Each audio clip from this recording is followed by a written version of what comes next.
Hi friends, and welcome back to another furniture flipping video. On today's video I'm going to be showing you how to salvage a makeover when it all goes wrong. So these bedsides I found for $50 on Facebook Marketplace. I thought it'd be such an easy flip. 3 hours max it would take me to sand the top down and paint the base. But alas, that did not happen because I misjudged what this piece was and my thought process behind it. So if you want to learn from my mistakes and see how I salvage these bedsides, continue watching.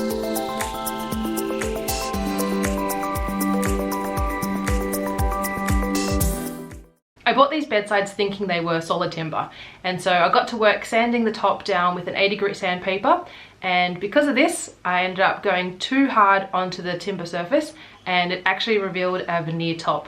So that threw a bit of a spanner because I'd hoped to sand down the top and then paint the body. So I thought I'd try sanding the drawer fronts to see if that was solid timber, and thankfully they were. So with that first challenge now solved, we can move on to painting the piece. I made this custom color using whatever leftover Fusion mineral paint I had, and I painted a first coat to see how this color looked.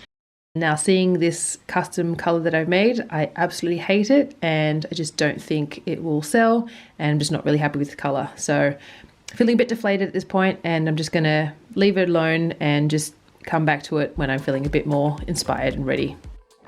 This tiny little dresser has caused me so many more hiccups than I had definitely anticipated. As you can see, this lovely hermit green is not a favorite of mine, and I just really couldn't decide what to do with it. So I left this for a few days just to sit with it, move on to another project, and then come back to this, and I'm now feeling a bit more inspired, and I think I've got some possibilities of what I can do with this. So what I'm going to do is definitely change the color on this. This color is not, I can use it to any new home that I want this to be in. It's way too bright. I mean, it's a nice green on its own, but for a space that I tend to make pieces for, I think it's just too vibrant, and I just don't think it will sell for the asking that I'd like to have for this as well.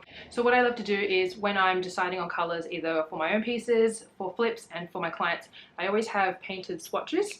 So that way I can take these either on site to the client's home, out to the thrift shops when I'm sourcing furniture as well, and I have an idea of colors, and it's just nice and easy to see as a larger scale of other potential colors, and that way I can see it next to the timber as well. Some of the colors that I have, I could either go a sort of really lovely soft pink with this timber, would actually look quite nice, or I could go for a bit of a darker bold option, which I've kind of done a few dark colors, so thinking more of a blue. I've done enough green colors, so I think I'm gonna try a different color. So there's two colors that I'm leaning towards. There's Newport, which is a lovely soft blue, and Marine, which is another more of a mid blue. And so these two would pair really nicely with the timber. Now this is the original timber, it's in its raw state now. I think I'm leaning closer towards this color. I'd love to know in the comments below which color you think would work really nicely to change out. But I'm thinking I'm leaning towards this mid blue, and I might actually give this a whitewash, so that way I've got a bit more of a contrast between the two as well.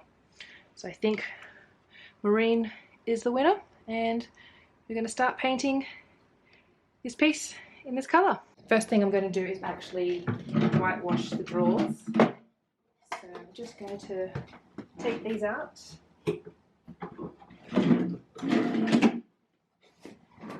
Get my gloves on. I'm using a liming white, which has a lot of my glove marks on that.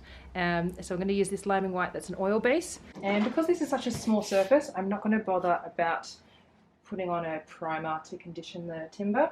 I think it's not going to cause too much of a problem on this small surface. So I'm just rubbing this on.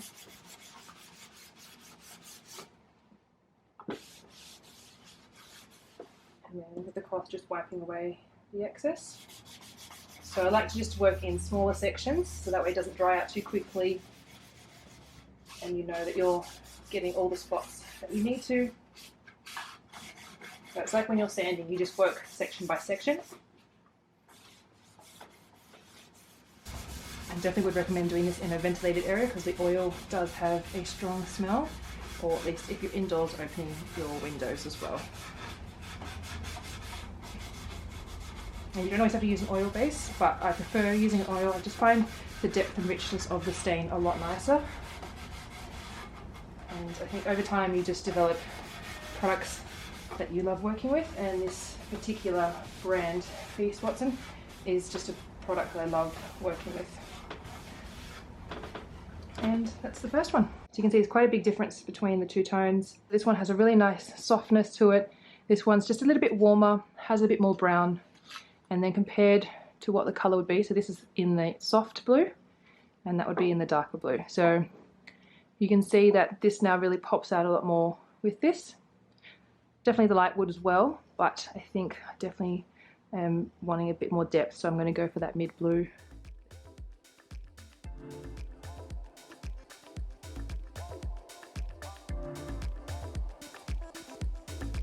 So remember, anytime you're working on a furniture piece, you can always change midway, take your time. Sometimes it's always good to step away from a project to give it a bit of space if you're not sure where it's going.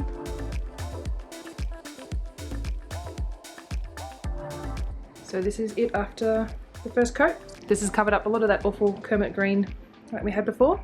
I'm gonna let this dry, then probably give it a bit of a light sanding and then give it a second coat. So here the second coat is looking really good. And this is what it looks like against the whitewash. So I think for the hardware, I had a few options that I was considering. Thought about using Titan, which is a fun little marble mix terrazzo style, so that's quite cute together. Or I could also do a floral one, but I think to keep it really simple and cost effective, I'm going to be using some just knobs I have in my supply, and I think I'm just going to paint this the same color. So this could be great for a kid's room or a spare room. So I think I'm just going to paint these up.